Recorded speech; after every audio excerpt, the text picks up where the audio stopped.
Hey guys, welcome to the show. And today was a Pro Investing podcast. We got TJ Ward. TJ, thank you for joining. No problem. Always a pleasure. So we always talking about the pro sports and then how it's all started. And the most important part of that is transition, right? Because Hmm. that's another life after the sports life and professional career. And yeah, we want to open up with TJ. Can you tell us a little bit about how it's all started, the football for you?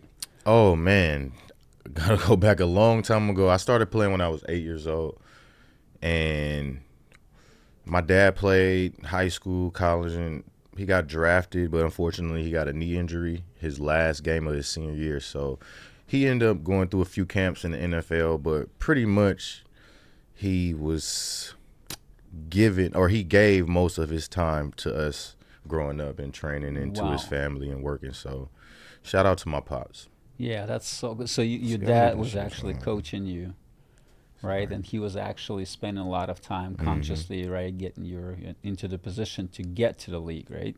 Absolutely. Oh, So yeah, I mean, we moved. I was originally born in San Francisco. We lived there for a little bit. Then we moved to Antioch, which is east of the Bay Area, east of San Francisco, got it. and started playing for this youth team called Antioch Youth Football.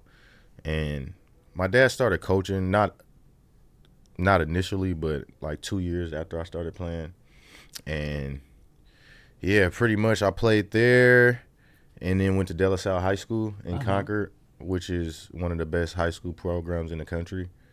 Wow. For So football. for football, Okay. yeah, it's a Catholic boys' school, all boys school, That's cool. and I had a few injuries in high school, and then my major injury was my senior year, where I broke my knee, Shoot. and that's pretty much how I ended up at Oregon because I walked on there as a walk on. I didn't have a scholarship, Oh, wow.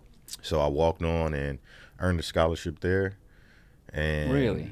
yeah, that was pretty much how I transitioned from high school to college. I didn't have a scholarship. I was banking, everything on my senior year to get a scholarship, and then I ended up getting hurt. So That's it's incredible. tough. That's a cool story, TJ. So the question is here, because it's very interesting question. When did you feel first time ever, right? I'm talking about like middle school and high school maybe. I can't play at the highest level. Or you had it in your mind since like beginnings, since you It were was born. always a goal since the beginning. I never said I couldn't. That was the thing. But when I really knew that was probably my first year at Oregon as a walk on, First year and I was Oregon. like started to see some of the college guys who was starting, Gotcha. who were the draft prospects. And then I was like, oh, yeah, I can for sure play at the next level. So it wouldn't be later, right? Till the first year of college, you Hmm. really understand I can do that, right? Yeah, I can capable like I'm capable of doing this. Number one, Hmm. right? It's possible, and there's kids like look at them, right? They're starting, and it's I can actually be a little bit better than in speed. I don't know technically, Yeah, right? Is that absolutely. true? Yep. Yeah, you see, and I'm keep asking that question to athletes, and none of them saying, "Oh, I was like in the middle school, and I was like felt like I'm top of the world." Right? Oh, Everybody's yeah, saying nah. it takes me like probably up, and I'm talking to kids right now who's playing sports, because you feel like you want to give up at the age of 12, 13, 14. Hmm. Stay true to the game, right? Keep pushing that thing. It's not Yeah. easy, right, Nah, TJ? it's not for me, especially because I was really good young, like 8, 9, 10, 11, 12. And right around puberty hit, and guys were hitting it before me. I Yeah, mean, I don't know if you know, but I was like a late bloomer. So yeah, yeah, guys that I was crushing was hitting puberty, and like all of a sudden they're better than me. I'm like, what the? He yeah, just was suck, like, but yeah. they You were bad, just right? hit bigger, stronger, and faster just because of, nature.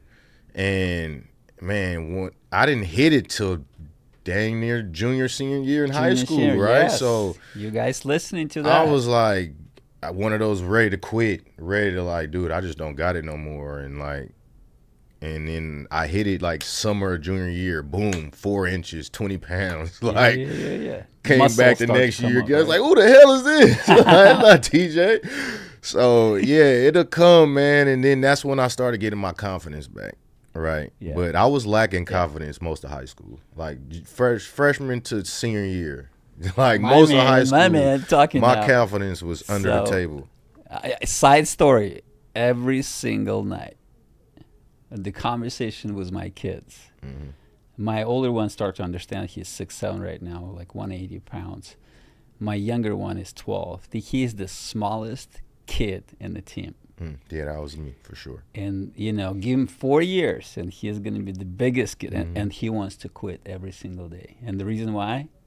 Because he's not confident enough. He's not strong enough. I'm not, I can't score. I was like, stay patient. I was like, do not quit. Stay patient, right? Just work on something, right? I don't know, shot, speed, whatever. But it's gonna come, and they don't believe it. So Yeah, it's definitely gonna come. Yeah, you just gotta keep that same mentality, keep that attitude.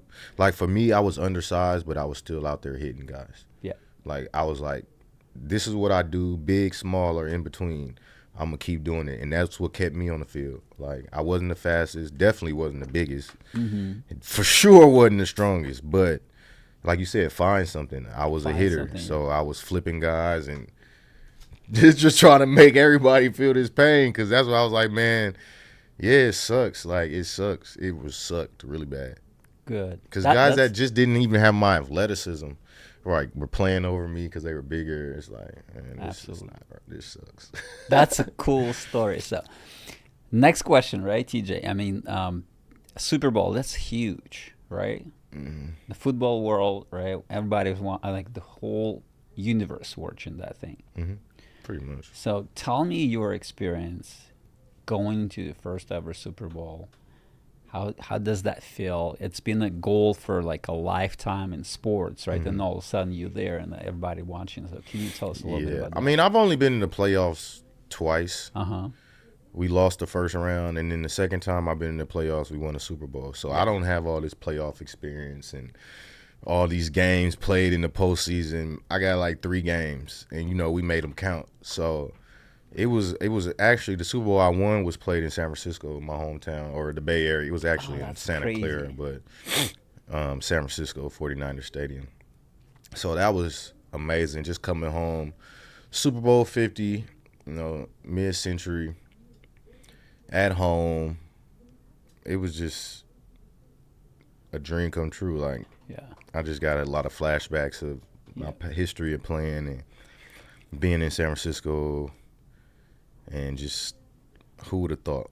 Yeah. Like from high school to college. Even in college, I didn't play till my junior, senior year because I kept getting injured. Like I walked on, I was starting as a walk-on, I got hurt. Came back the next year, was starting, I got hurt. I'm like, golly. So junior year come, I finally played a whole year, I ball out, have an amazing year. Like That's amazing. I damn near should have went to the league after that junior season. Had an amazing year. Came back from my senior year, got hurt, high ankle sprain, first game, missed half that season. So I only played the back end of my senior year. And that's the only reason I came back was to go first round. And I got hurt, another hiccup, which, I closed the season out pretty strong. We went to the Rose Bowl that year. We lost to Ohio State, but still ended up going high second round. So Gotcha. that was a blessing. Gotcha. Thank you. So, TJ, the question is next one. I always like to ask about that question, right? So, the football as a league and the sport in general, right? There's the highest bankruptcy rate for the kids who play, for the players who played, right? And they, I don't know, by some reason, right? They quit or they just, stop playing and the contract is ended. So, would you say there's a challenge of that when you playing that game, when you actually inside of the league, right? And you're receiving that like huge check, right? Consider the rest of the world. How to be like financially very, like, I don't know, disciplined, right? Or maybe like make the right decision. What helped you, right, in that position when you start to receive the money? Because you feel like it's going to take a year or two, and then all of a sudden you get this check, right? Well, my parents, my mom and my dad really helped me. I can't even give it all the credit to the money managers that they place us with, because they don't do a great job at all. I'm gonna keep it a buck. You get drafted with some of these agencies, they put you with these money managers, and these money managers are just collecting a fee, collecting a fee for their investments, a holdings fee, a move around fee, and they're not really looking out for your best interest. They're not really educating you on what you need to do with your money. They don't tell you don't need to do all this accounting and switching and investing. You know, for the first 4 years, put your money in a holdings account. It's a saving that grows 4%. Something simple like that. But no, they want to put you in all this extravagant stuff, talk to you in this extravagant language, and then ask you, do you understand? No, I don't understand this. You know, but I'm going to let you, because the person that I trusted put me in your hands for me to trust you. And at the end of the day, you're not to be trusted. And that's the buck. That's 100. Like, most of the time, these people are not to be trusted. And not saying all of them, but a lot of them, right? A lot of them are only out for their best interest. And their best interest is to collect a fee off of the money that they move around for you. Absolutely.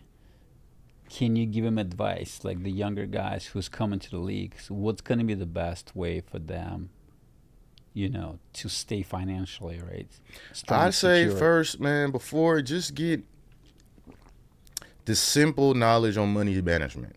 The simplest, break it down like X's and O's, man. Like the simplest route of money management, get that down first. And then once you feel comfortable with that, then you start looking at other things. Get your insurance, get your trust right. All that stuff that's going to secure you. Secure yourself before you make any movement. Secure your money before you start moving your money. Secure your assets, secure your family, secure everything. You know, have a plan for going forward. If you have children, build a trust. Trust, insurance, and security is first. Don't worry about investing your money. Don't worry about making more money. You already got a bunch of money. You don't need to be focused on making more money right now. Just keep control of the money you have. Don't lose it, basically. Yeah, don't lose it, Don't man. lose it, yeah. Don't lose it. It's going to grow. By you not doing nothing and you put it in a savings, it's going to grow. Yeah. So don't just be hell-bent on being this guru investor or being the guy that's on GQ, like, oh, he's invested in 100 of these investments, early investments, like, you know, Saquon, right? Saquon made almost $150 million. Of course, he's invested in stuff that some people don't even know about. Let them do that. But for the guys that have I wouldn't even say a modest NFL wise, right? Yeah, Modest amount of money in NFL, right? So, do that, man. That's what I'm trying to do. I got Player Above Sports Group. You see it. That's my family group, my sports group, where we do everything. Agent, management, marketing, family office, insurance. We do everything all in-house. And I did that. I built this for a reason, just so athletes don't have to deal with some of the shit I had to deal with. Not all of it. You know, I was, you know, I could have done better. I'm good, but I could have done better. Absolutely, yeah. Thank you, TJ. So the one more thing I want to ask is, have you seen the example of like kids getting the first check or the second check and they just, you know, buying like all the crazy time, stuff? dude. I see these kids with these NIL checks wearing $50,000 chains, $100,000 chains. I was just in Vegas at a pool party, seen a couple of college kids. I'm like, oh, what team they play for? It's like, nah, they go to this school. I'm like, oh, they tripping. And the manager is there right with them, partying. Okay. What is your manager doing here partying with you while you blow your NIL check and you may not even make it to the NFL? That's reality, right? That's reality. That's alive. Okay. So let's talk about the transition. Transition from sport to the like normal, I would put it normal life, right? Because this is it's a Grand Canyon of uncertainty, right? And what are you going to do after that? When did you started to think about, listen, what's going to be next? What's the next chapter of my life? I've always been thinking about it, but, you know, it is a period of uncertainty. Do you want to jump into something like you jumped into football? Like, it's just finding something to put that passion. And it's okay to not have it immediately. Yeah. Like, that's straight. You know, sit back and if you got to work for income, work something, but if you look into something to put your passions into, take your time. Because what you don't want to do is jumping in and out of your passions. Because then, like you're going to say, you're going to get discouraged. Then you're not going to want to do something that you really enjoy doing. Yeah, and you're going to quit probably, right? Because you don't enjoy it every day. But yeah, I mean, I feel like quitting this agency a bunch of times. Like, I jumped in it 2 feet, you know, and I had to take a step back and like, okay, this is not kind of the route I want to go about doing this. So I took a step back. I didn't recruit. I didn't go after any kids. I just really worked on the business, worked on the people that I put, you know, on the team. Had to get rid of some people I put on the team. And you know, it's picking back up, and I like where we are. But it definitely was something I was like, man, forget this. Yeah. But you start the venture as still playing, as actively playing in NFL, No, I or didn't. when No, you no. just stopped I playing? didn't, but I wouldn't say. I say dabble in some things while you're at it. I mean, you never know when to end a career. I didn't think my career was going to end when it did. After 8, Yeah. I thought I was going to play 11, 12 easily when I was at 7. But, you know, politics happen, relationships happen, Absolutely. bad business happens. People start talking bad about you behind the scenes. And then you look up, you can't even get in the building for a tryout. It was just all pro.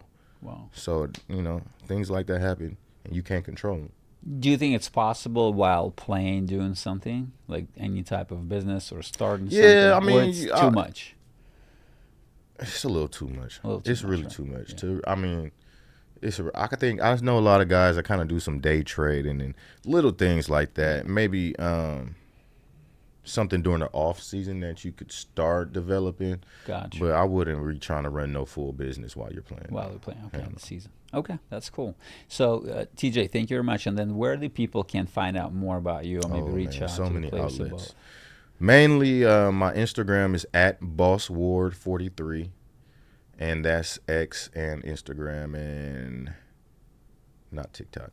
And then the business is at PlayerAboveSportsGroup.com. And Instagram is the same, at PlayerAboveSports. At PlayerAboveSportsX also. And then my podcast, Safety First Show, at Safety First Show. And that's it, Instagram. So where's the podcast? Is it on YouTube? It's on YouTube. Yep, YouTube, YouTube, Instagram, Shorts, YouTube Shorts right now. We haven't dropped a full episode yet because we're still developing.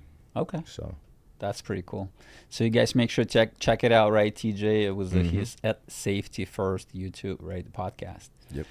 At Safety First Show. At Safety First Show, yeah. TJ, thank you for coming on the show, problem. right? It's a pleasure. Appreciate always. you having me. And then, yeah, you good guys talk.